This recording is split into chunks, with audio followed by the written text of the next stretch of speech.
Hello বন্ধুরা, good morning. YouTube my channel Purnima করি। তো এসপিসিএস আমার চ্যানেলের নাম। তো তোমরা সবাই কেমন আছো একটু কমেন্ট করে বলবে। তো দেখো, আজকে সকালবেলায় দেখাচ্ছি আমি যেখানে রান্না করি আমার রান্নাঘরের সাথে এই পুকুরটা, এমনকি রাস্তা মেন, খুব সুন্দর একটা দৃশ্য। তো যাই হোক, দেখো, আমি জানলার হাওয়া খাই, অনেক ভালো লাগে জানলার হাওয়া খেতে খেতে রান্না করি। তো দেখছো, আজকে আমার রান্না হচ্ছে একটা একদম খাঁটি বাঙালি রান্না হবে। তো এটা আমাদের মানে ধরো না, 100 জন নারী থাকলে আমরা 100 জন নারীর মধ্যে 90 জন নারী কিন্তু এই রান্নাটা খেতে ভালোবাসি। আমাদের খুব প্রিয় রান্না এটা হলো, দেখো, ইলিশ শুটকি, অনেকে লোনা শুটকি বলে। এখন তো আর অরিজিনাল আগের মতো শুটকি নেই। বাংলাদেশের বড় বড় মাছগুলোর মধ্যে কি শুটকি, এটাকে বলে লোনা শুটকি, ইলিশ শুটকি। শুটকির তো কোনো গন্ধবাস পাওয়াই যায় না। তো দেখো, ঝিঙ্গা, একটু 2-1টা আলু কেটে রেখেছি। তো আজকে এটা হলো আমার বাঙালি রান্না, পেঁয়াজ কেটে রেখেছি। তো দেখো, আজকে তোমাদের সামনে রান্নাটাও শেয়ার করছি। তো কে কে শুটকি খেতে ভালোবাসো আমাকে একটু কমেন্ট করে জানাবে। তবে এই শুটকি যখন রান্না করি, এখানে 2-1টা পেঁয়াজও দিয়ে দিয়েছি। পেঁয়াজ বলছি দিয়ে, মানে কয়টা কাঁচা লঙ্কাও দিয়েছি রান্নাটার মধ্যে এখানে কেটে। তো যখন যখন আমি শুটকি রান্না করি, বিশ্বাস করো তোমরা যে ভিডিওটা দেখছো না কেন, আমার হাজব্যান্ডকে অনেক মিস করি, মানে অনেক। কারণ উনি শুটকি মানে প্রচণ্ড ভালোবাসতো। রোজ আমাকে শুটকি রান্নার জন্যে, আমি তখন বিরক্তি হয়ে যেতাম যে এত শুটকি রোজ রোজ খেলে তো ক্ষতি হয়। শুটকি জিনিসটা এমন যে রোজ রোজ খেলে গ্যাস হয়ে যায়। আমি বিরক্তি হয়ে যেতাম।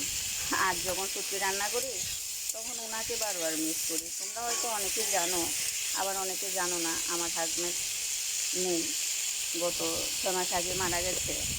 তো এখন তোমাদের মাঝে ভিডিও টিডিও করেই ভালো থাকি। তো ছেলেও বাড়িতে থাকে না, ছেলেও চাকরি সূত্রে বাইরেই থাকে। তো আমি আছি বাড়িতে, আমার বাড়ির ভাড়াটিয়া আছে, বাড়ির 2টা ভাড়াটিয়া আছে, ছেলে 11-এ পড়ে, তাদেরকে নিয়ে থাকি। তো যখন সত্যি রান্না করি তখন আসলে ওনার কথা এত আরে মানে মনে পড়ে, মানে বুঝাতে পারবো না। যখন কালকে রাত্রেও যখন আমি সত্যিটার কথা ভাবছি তখন ওনার কথাই বারবার মনে পড়ছে। আর মানুষটা সত্যি খেতে কী ভালো হতো, কত বকাবকি করতাম। আসলে আমাদের দুদিনের জীবন, এই জীবনে কত কিছু লড়াই ঝগড়া, টাকা পয়সা, কত কিছু নিয়ে আমাদের জীবন। সবাই যদি জিনিসটা বুঝতো যে দুদিনের জীবন, লড়াই, শত্রুতামি, ঝগড়া, টাকা পয়সা, খুনাখুনি এসব না করে সবাই যদি সবাই পাশে থাকতো, আমার মনে হয় ভালো ছিল, এই পৃথিবীটা অনেক সুন্দর হতো। এটা তো একটু লঙ্কা গুঁড়ো দিচ্ছি, যদিও লঙ্কা গুঁড়োটা আমি ঘরেই করেছি, আমি কিন্তু বাজারের কোনো মশলা খাই না। দেখো, লঙ্কা গুঁড়োটা আমি শুকনো লঙ্কা কিনে এটা করেছি। এটা কিন্তু আমার হাজব্যান্ড যখন ছিল তখন কিন্তু লঙ্কা এনে দিয়েছিল। ওই লঙ্কা তোমার শুকিয়ে তারপর মিক্সারে গুঁড়া করেছি। একটা মানুষকে আসলে এত তাড়াতাড়ি ভোলা যায় না, আর আমি বলতে পারবো না, বলতে চাইও না। তবে মানে খুব কাদায় আর কি ব্যথাটা, এটাই হলো কথা। আমি শুটকিটা মানে করার মধ্যে তেলের মধ্যে ভাজিনি, ভাজলে তাড়াতাড়ি ভেঙে যায়, এখনও শুটকি ভালো না।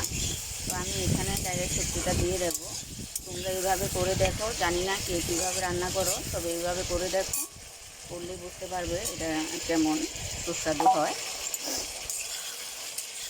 এবার আস্তে আস্তে এভাবে, আজকে ইচ্ছা করলো, মাছ খেতে রোজ রোজ ভালো লাগে না। এর আগে উচ্ছা ভাজি করলাম, তারপর হলো ভেন্ডি ভাজি করলাম, এটা মানুষ এই আর কি। তো এবার একটু খাই আমার সবজিটা কেমন হয়েছে।